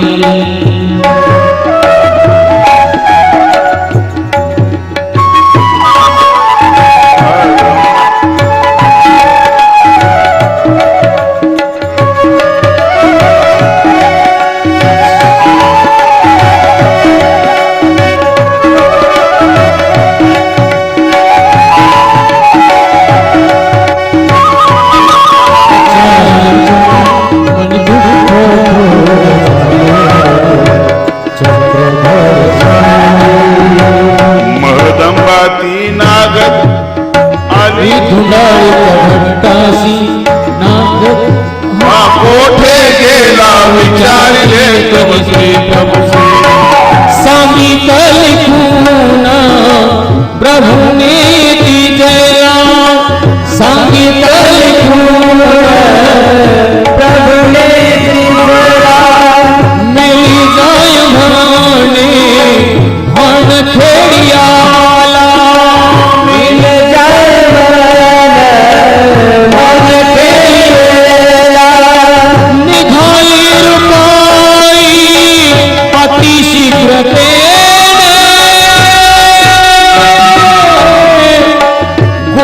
गोरक्षकाची आधी विचारून तिने. गोरक्षकाची आधी विचारून तिने. अतीत सोडून तिने काढले. चक्रधर स्वामी ते सोडून नागदेव आचार्यांच्या मनी दुःख थोर झाले. चक्रधर स्वामी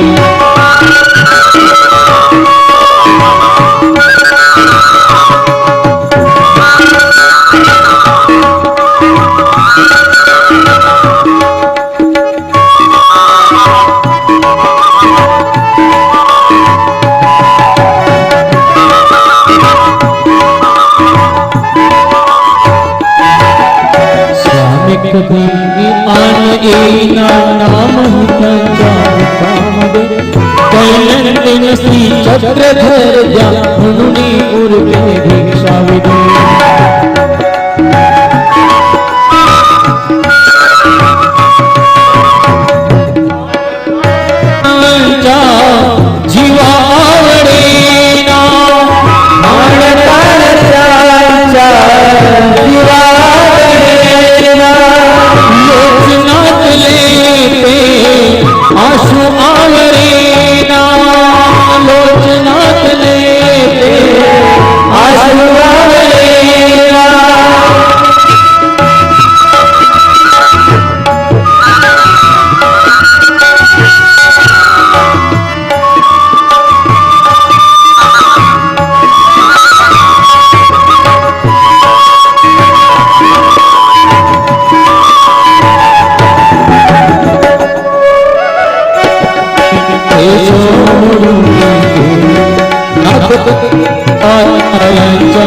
मनी दुःख थोर झाले चक्रधर स्वामी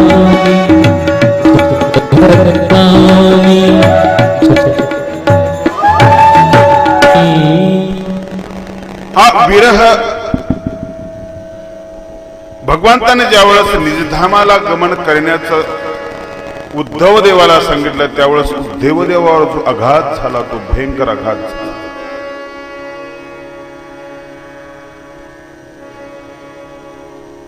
भगवंताच्या व्यतिरिक्त भक्त राहू शकत नाही, पाण्याच्या व्यतिरिक्त मासुळी राहू शकत नाही.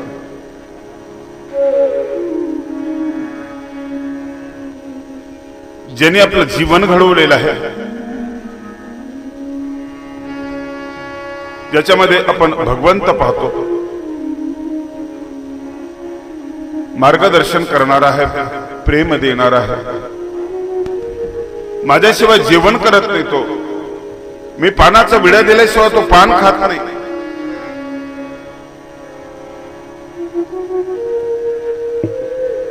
माझ्या श्वासोश्वासावर त्याचं नाव आहे, तो निघून गेल्यानंतर मी कसं जगायचं. उद्धवाच्या मनावर खूप मोठा आघात झाला आणि ही कल्पना भगवंताला आहे. पुनु हे अवघेची पाता अळिक एकची वाटत असे भयानक, जे माझ्या विराग्नीची उक तू कैसे निसाहसी. माझ्या विराचा जो अग्नी आहे, अग्नीमध्ये तुझी अवस्था कशी होईची मला चिंता आहे. उद्धवाला भगवंत सांगतात. उत्कट प्रेम असलेला उद्धव, भक्ताचा आदर्श नमुना असलेला उद्धव. उद्धव म्हणजे मूर्तिमंत प्रेम, मूर्तिमंत प्रेम. प्रेम कधी रुसत नाही, प्रेम कधी भांडत नाही, प्रेम कधी कटकटी करत नाही, सतत त्याच्यातून आपुलकी प्रकट होते. प्रेमळ माणसाच्या डोळ्यातून आपुलकी प्रकट होते, हातातून पायातून, असं हे प्रेम. उद्धवाच्या मनावर मोठा आघात झाला आणि उदासीनता उद्धवाच्या अंतःकरणात निर्माण झाली.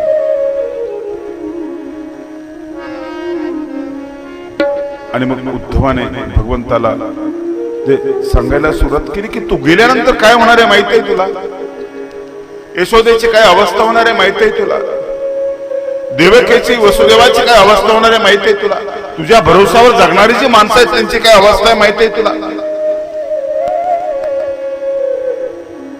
असं का करतोस भगवंता.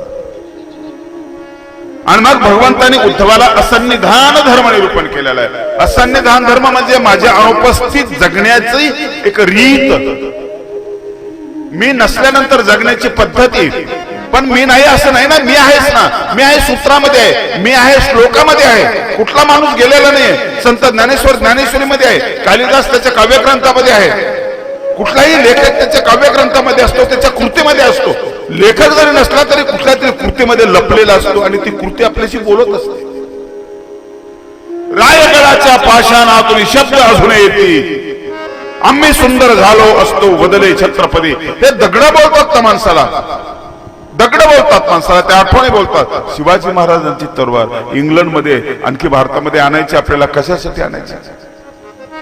लोखंडने आपल्या दिशामध्ये तशी तलवार बनव नाही, त्यापेक्षा चांगली बनवता येईल, पण ती नाही बनवता येईल. माहेरचे अलंकार स्त्रीच्या अंगावर आहेत आणि ज्यावेळेस पतिराज म्हणतात की आपल्याला अमुक अमुक घ्यायचे, प्लॅट घ्यायचे, हे करते, विकावं लागते, आपल्याला विकून टाकू, ते तयार होत नाही. ती स्वार्थी नसते, मतलबी नसते, ती तयार होत नाही. पण पतीवर प्रेम असतं पण तयार होत नाही. याचं कारण असं की ती अलंकारामध्ये ती आपल्या आईला पाहते, अलंकारामध्ये आपल्या वडिलांना पाहते, आपल्या भावाला, आपल्या बहिणीला, आपल्या घराला, आपलं माहेर पूर्ण तिला अलंकारामध्ये दिसत असतं. ती म्हणते दुसरे तर आणून द्याल तुम्ही, अगं दुसरे आणून देतो तुला, यापेक्षा जास्त. हे किती 5 तोळ्याचे 10 तोळ्याचे देईल. अहो ते 10 तोळ्याचे असतील पण त्यात माहेर नसेल ना माझं. ते अलंकार बोलत असतात. एक सुंदर कथा प्राध्यापक बानगुड्याने सांगितलेली तुम्हाला सांगतो. झोपडपट्टीमध्ये एक बाई असते, विधवा झालेली असते, गर्भामध्ये तिच्या बाळ असते आणि नंतर ते बाळ जन्म घेते. झोपडी तिला ठेंगणे वाटते, सगळा आनंद तिच्या झोपडीमध्ये आलाच तिला वाटत असते. खुश होते, एकदम आनंदित होते. मुलगा जन्माला आला, आपला आधार, त्याला वाढवते, गप्पा गोष्टी करते. आई बाळासोबत बोलते ना, काय मजा असते काय सांगा तुला. डॉक्टर व्हायचं तुला नाही, बर तुला वकील व्हायचं नाही, त्याला काही कळत नाही, हीच बोलत असते. आरशामध्ये पाहत असते, आरशामध्ये पाहते, आरशासाठी थोडंच पाहतो माणूस, आपल्या स्वतःला पाहण्यासाठी आरशामध्ये पाहतो. आई आपल्या बाळासोबत बोलते, त्याला काही कळत नाही, पण ती त्याच्यासाठी बोलत नाही, ती स्वतःसाठी बोलत असते. आणि त्याला नटवते थटवते नाही, ते बी त्याच्यासाठी. त्याला काय कळतं, त्याला काहीच कळत नाही. त्याला तर बोलता येत नाही, त्याला कुठल्या कंपनीचं काजळ आहे माहिती नाही, पावडर कुठला आणलाय, त्याचा भाव काय त्याला माहिती नाही. हीच तर त्याला नटवते, त्याला गंध लावते, त्याला काय माहिती. आणि छान दिसायला कोणतरी मध्ये काको किती छान दिसतो आता, आणि मग ती खुश होते, जणू हीच छान दिसते. खुश आहे अगदी बाळाच्या याच्यामध्ये. आईची ममता कशी असते, तो स्नेहाचा पाझर आहे, तो ममतेचा झरा आहे, ती सुखाची सावली आहे. किती कविता लिहिल्यात कवींनी, पण कवी खूप संपले, पण कविता आई शिल्लकच आहे. खूप कविता लिहिल्यानंतरही ती शिल्लकच आहे, कळले नाही कुणाला. ती खूप सोपी आहे पण नाहीच कळली कुणाला. उत्तम कांबळे यांचं पुस्तक वाचा तुम्ही, आई समजून घेताना, खूप चांगलं पुस्तक आहे. नाही कळली कुणाला. दिसायला साधी आहे, भोळी आहे, अशिक्षित आहे, काही शिकलेली नाही, काही नाही, पण नाही कळली, बुद्धिमंताला नाही कळली. म्हणून तिच्यावरती किती कविता आहे. नमातु परदैवतम, आई सारखं श्रेष्ठ दैवत आहे. म्हणून तो कृष्णही त्या ठिकाणी लहान झाला. अनंत ब्रह्मांडाचा मालक तोही यशोदेच्या कुशीमध्ये आहे आणि तो तिचं स्तनपान करतोय, दुग्धपान करतोय तिच्या कुशीमध्ये. अनंत ब्रह्मांड आनंद घन असलेला, आनंद ज्याच्या जीवनामध्ये सगळीकडे आनंद आहे, हा तृप्त परमेश्वरीच्या दूध पिल्याशिवाय त्याला जमत नाही. मातृशक्ती किती मोठी आहे लक्षात ठेवा. हे समजावून सांगा, हे स्तोत्र समजावून सांगा. बाळू नाव ठेवलं असतं, उठता बसता बाळू, तळहाताच्या फोडासारखं समजा, गुलाबाच्या फुलाचा सारखं तिची काळजी घेत असते. उठता बसता, आता तूच तर आधार.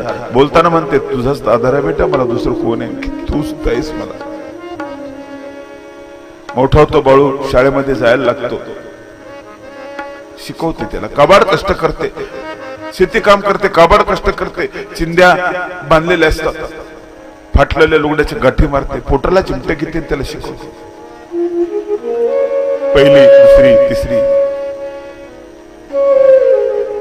चौथ्या वर्गामध्ये गेला आणि यात्रा आली जवळच्या गावाची, आणि एक दिवशी जेवायला बसला. दूध पातेल्यावर होतं, गरम होत होतं. आईने भाकर टाकलेली होती. आई मला यात्रेला जायचंय, 10 रुपये देशील ना मला? देईल ना, देईल ना बेटा. तुला नाही द्यायचे तर कुणाला देईन मी तुला 10 रुपये. मग जायचे मला यात्रेला. बरं जेवण कर. भाकर चुरली ताटामध्ये, पैसे घेतले. आई लवकर वाढ, मला जायचं, पटकन दूध पटकन टाक. हो देते बाबा, टाकते. बघते कुठेतरी चिंदूक वगैरे दिसतं का? कपडा उचलायला नाही दिसलं, कागद नाही दिसला. अगं दे ना लवकर, माझी सोपी जातील ना. मग बरं देते. पटकन तिने हाताने पकडलं, सरकन हात भाजला, काळजात खोल ओढ कळली गेली, खळकन डोळ्यातून असू राहिला. ते डोळे बघितले, बाळाने डोळे बघितले. दूध वाढलं, 2 घास कशी तरी खाल्ले, पैसे घेतले आणि निघाला यात्रेला. नजरे आड होईपर्यंत पाहत होते त्याला. हाताकडे बघितले नाही, जखमीकडे बघितले नाही, त्याच्याकडे बघत होते. तो गेल्यानंतर मग सावकाश गेला. दिवसभर शेजारणीकडे जाऊन बसली. उन्हात फिरते काय कोणास ठाऊक, बावळट आहे, खातो की नाही कोणास ठाऊक. त्याला म्हटलं तू जेवण कर, पैसे खर्च करून टाक. काय करतो काय नाही कोणास ठाऊक. पाणी मिळालं पाहिजे प्यायला त्याला, तिथे भूक लागली तर जेवला पाहिजे. काय करतो कोणास ठाऊक. माझा बाळू असा, माझा बाळू तसा. वाट पाहत बसली 4 वाजेपर्यंत. बाळूचा पत्ता नाही. एक एक मुलगा गावातला आला. अरे बंटी तू आलास? बाळू हो येतोय मागून. कुठं होता रे तो? फिरत होता यात्रेमध्ये. कुठं फिरतोय कोणास ठाऊक. एक एक मुलगा येतात, विचारात राहते. अंगणात बसलेले तेवढ्यात आला दरवाज्यातून, आई मी आलो. अरे ये ये. फुलून गेली एकदम. आला बसला जवळ. बघितलीस यात्रा? हो बघितली. काय काय होत रे? आई खूप खूप खूप मजा आली तिथे, खूप मजा आली. जेवलास की नाही? हो खाल्लं ना. काय खाल्लं? खूप खाल्लं, सगळं खाल्लं. बर्फी खाल्ली, चिवडा खाल्ला, भजी, सगळं पोटभर खाल्लं मी अगदी. माझ्यासाठी काही आणलंस की नाही लबाडा? आणलं ना तुझ्यासाठी. आई डोळे मीठ, डोळे झाक, उघडायचे नाही. हात पुढे कर. डोळे उघडायचे नाही सांगतो. बरं नाही उघडत बाबा, नाही उघडत. हात पुढे कर. हा हे पुढे हात केले. डोळे भरून तरी जखम बघितली. माझ्या घाईमुळे आईला चटका बसलेला आहे. ही एक बाळाची दृष्टी. अरे ठेवणार काय आणलं? दे ना मला तू.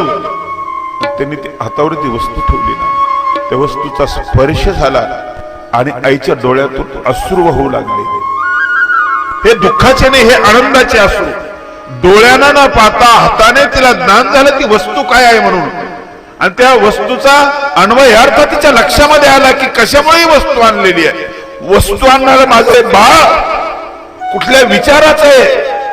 आणि सगळ्या परीक्षेत तिने तिथंच त्याला पास केलं. शाळेमध्ये त्याला मार्क नंतर मिळतील, पण 100% माझं बाळ म्हणजे सोनंही तिला पटलं. हातामध्ये ती वस्तू ठेवली. ती वस्तू काय होती? ती वस्तू होती सांडस. दिलेले 10 रुपये त्यांनी कुठेही खर्च केले नाही. सांडस आणली तिने. आईने डोळे उघडून बघितले. बाळाच्या पाठीवरून हात फिरवला. खाल्लं नाहीच बाळा तो काही. अगं हिची जास्त गरज होती. आई दिवस निघून गेले. मोठा झाला, शिकला, साहेब झाला. लोक आता बाळासाहेब म्हणाले. आई देवाघरी निघून गेली. बाळासाहेबांना 4 मुलं झाली. आणि 4 मुलं झाल्यानंतर बाळासाहेब थकले. आता थकले. मोठा परिवार झाला. बसले. एक दिवशी भांडण तर कुणाचं नाही घरामध्ये, पण असावं वेगवेगळं असावं. भविष्यात कलह निर्माण होईल. 4 मुलांना 4 बंगले दिले, 4 गाड्या दिल्या, पैसा वाटून दिला, सगळं वाटून दिलं. हसत खेळत वाटणी झाली घराची. चिंकी पळत आली आणि तिने हातामध्ये एक सांडस होती, गंजलेली, वाकलेली. तिने काकांच्या अंगावर फेकत गंमत केली. काका ही सांडस तुमच्या वाट्याला. स्कॉर्पिओ तुम्ही घेतली ना, ही सांडस आहे तुमच्या वाट्याला. काका म्हटले कसं रसभंग केल्या पोरीने. वातावरण कसं आहे. मोडकी सांडस घेतली हातात आणि फेकून दिली उकडीवर बाहेर. लांबूनच हाताने फेकून दिली. ती फेकताना सांडस जवळ बाळासाहेबांनी बघितली. बाळासाहेब ताड करून उठले आणि जाऊन एक मुस्काडीत मारली तिच्या. कधीच तसं झालं.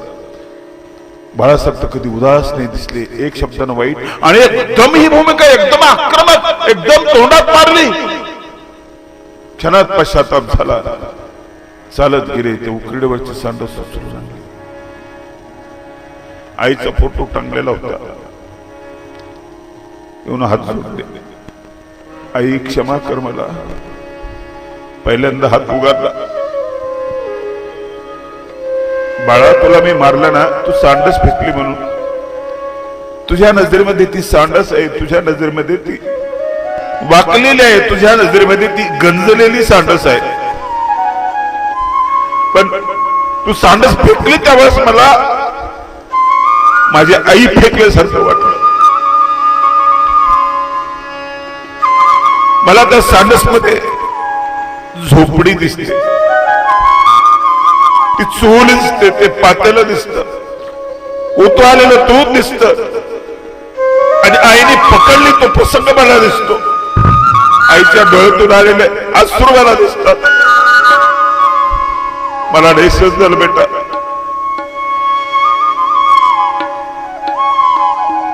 काय ती सांडस वाकलेली होती तिथं. तिला तर कुठला आकार येणार होता. त्या सांडसाला तो कुठला दिसायला चांगली नाही, गंजून गेलेली होती. हो गंजली बेटा, पण इतिहास नाही गंजत ना कधी. आई कधी गंजते का? किती म्हातारी झाली तरी.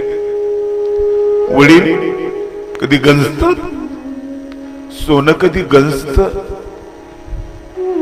सोनं तर जळत बी नाही. सोन्याच्या ठिकाणी लवचिकपणा, तेज आणि टिकाऊपणा हे गुण असतात. आई अशी तर आहे.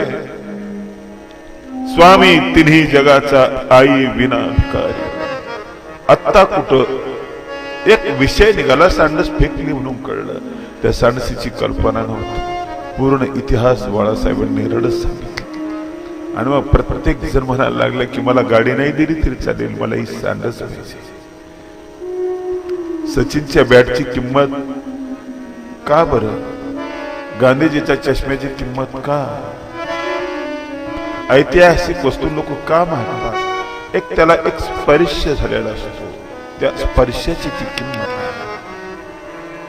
लोकमान्यांची पगडी म्हणजे फार मोठी गोष्ट नाही, पण ती ज्या डोक्यामध्ये होती, त्या डोक्यातली जी हुनर आहे, जो विवेक आहे, त्या विवेकाची ती किंमत आहे.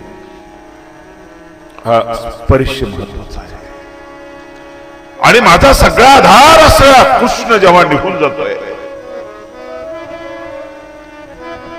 माझ्या जीवनाचा क्षण क्षण त्याने घडवला, माझ्या शरीराचा कण कण त्याने जीव लावलेला आहे त्याला. हा कृष्ण भगवंत निघून जातोय. उद्धवाला विरह भरला. तो वियोग सहन करू शकत नाही. प्रिय व्यक्तीचा वियोग तुम्हीही सहन करू शकत नाही. 4 दिवस गावाला प्रिय व्यक्ती गेली की कधीही तुम्ही आठवण करता, सारखे मोबाईल करत राहता, सारखे फोन करत राहता, जमलंच तर चिडता, आपुलकीने चिडता आणि बोलवण्याचा प्रयत्न करता. आणि उद्धवाचं जीवन घडवणार, भक्ताचं जीवन असणारा तो परमात्मा, तो कृष्ण. उद्धवामध्ये अर्जुनामध्ये हा तर एक मोठा बदल आहे. म्हणून मी पहिल्या दिवशी सांगितलं, रडले दोघंही. अर्जुनही रडला. गीतेच्या सुरुवातीला अर्जुन रडला. पहिला अध्याय म्हणजे रडणंच आहे, विषाद आहे, विषाद. आणि हाही रडला. दोघांच्या रडण्यामध्ये अंत प्रेरणेमध्ये बदल आहे. रडण्यासारखे पण अंत प्रेरणेत बदल आहे. खूप खूप बदल आहे. अर्जुन स्वतःसाठी रडतोय, तो मतलबी आहे. त्याची माणसं मरतात म्हणून तो रडतोय. इथं ते नाहीये कारण. इथं तू चाललास भगवंता, मला तू हवास, तू हवास म्हणून. भगवंत नाही म्हणून तो रडतोय. भगवंत नसणार, पण भगवंताने त्याला सांगितलं, मी तुला असंविधान धर्म सांगतो. मी नसल्यानंतर कसं जगायचंय सांगतो. आणि मी नसल म्हणजे काय? मी असेलच ना. मी असेल, मी त्या लीळेमध्ये असेल, मी त्या प्रसंगामध्ये असेल. जसं त्या सांडशीमध्ये पूर्ण कुटुंबाचा तो इतिहास आहे, असा मी वचन रूप परमेश्वर, मी श्लोकामध्ये असेल, मी वचनामध्ये असेल, मी प्रत्येक ठिकाणी असेल. म्हणून ज्ञानेश्वर ज्ञानेश्वरी ते तुकोबा गाथ्यामध्ये आहे, संत रामदास दासबोधामध्ये आहेत, कालिदास त्याच्या काव्यामध्ये. प्रत्येक माणूस त्या ग्रंथामध्ये असतो. तो वेगळं काही नसतो, तोच पूर्ण असतो. आणि ते मार्गदर्शन करत आहे. मी तुला जगण्याची शैली शिकवतो, कसं जगायचं मी तुला शिकवतो. जगणं म्हणजे का श्वास घेणं नाही. तो तर लोहाराचा भाताही घेतो. जगणं म्हणजे काय खाणं नाही, ते तर जनावरही खातात.